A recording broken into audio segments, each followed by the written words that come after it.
Hello boys, இன்றைக்கி என்ன video பார்க்க போகிறோம் அப்படின்னு பார்த்தீங்கன்னா, உதயநிதியை வந்து அரெஸ்ட் பண்ணியிருக்காங்க. ஏன் அப்படின்னு பார்த்தீங்கன்னா, நேற்று அவரை பேச்சு அந்த மாதிரி இந்த தமிழ்நாடு கவர்மெண்ட்டுக்கு மனசாட்சின்னு ஒன்று இருக்கா இல்லையானே எனக்கு தெரியல கைஸ். இப்படி பண்ணிகிட்ருக்காங்க. பத்தாது, இன்னும் அதிகமாக பண்ணுங்க. அதுதான் எங்களுக்கு பார்க்க ஜாலியாக இருக்கும்.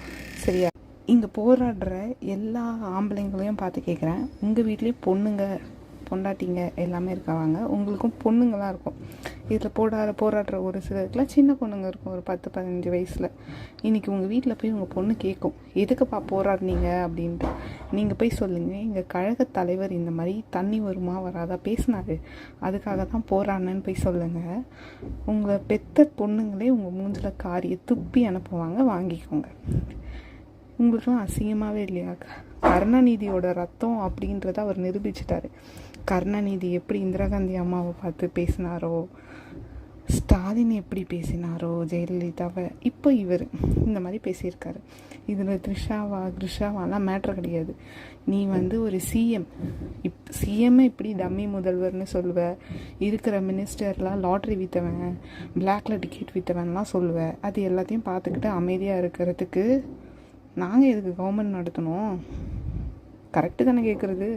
ஏன் கவர்மெண்ட் நடத்தணும்? பண்ணது கரெக்டு தான். நீ இப்படி பேசுனா இப்படி அனுபவிக்கணும்னு தெரியணும். அப்போ தான் மக்களுக்கு தெரியணும். ஒருத்தர் சொல்கிறான், டிஎம்கே ஜென்சி கொத்துஸ் எல்லாருமே நேற்று ஃபயர் விட்டுருந்தவனுங்க காலையில் ஒன்று அரெஸ்ட் பண்ணோன்னே இப்படி கதறானுங்க. ஆனால் காலைல பாத்ரூமில் ஒளிஞ்சிங்க பார்த்தீங்களா?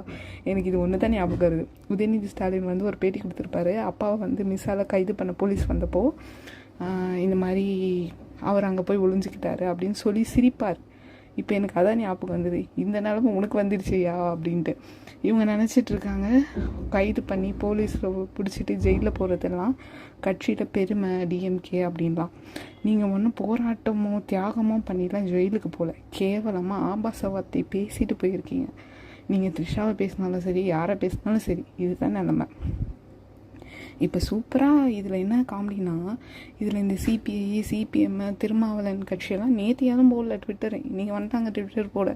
இவங்கெல்லாம் உண்மையாக ஆளுங்கட்சி கூட தான் ஆதரவு தராங்களா இல்லை எதிர்கட்சிக்கு ஆதரவு தருவாங்களா அப்படின்றதே ஒரு நியூஸ். சொல்கிறதுக்கு ஒன்றும் இல்லை. ஸோ என்ன நடக்குதுன்னு பார்ப்போம். யாரும் ரொம்பலாம் ஹைப்பெல்லாம் ஆகாதீங்க. அவங்கெல்லாம் இன்றைக்கி ஈவினிங்கே ரிலீஸ் பண்ணிவிடுவாங்க உதயநிதியெல்லாம். அதனால் எதுக்குமே டென்ஷன் ஆகாதீங்க. சும்மா ஒரு சீன் போடணும்ல, அப்போ தானே அதுக்கு பேர் டிஎம்கே. ரவுடிசம் பண்ணணும்ல, அதுக்கு பேர் தானே டிஎம்கே. அதான் பண்ணுறாங்க. ஹைப் ஆகாதீங்க. ஈவினிங்கே அவர் ரிலீஸ் ஆகிடுவார். ஸோ நெக்ஸ்ட் என்ன நடக்குதுன்னு பார்க்கலாம். நாளைக்கு சட்டசபை. பாய்.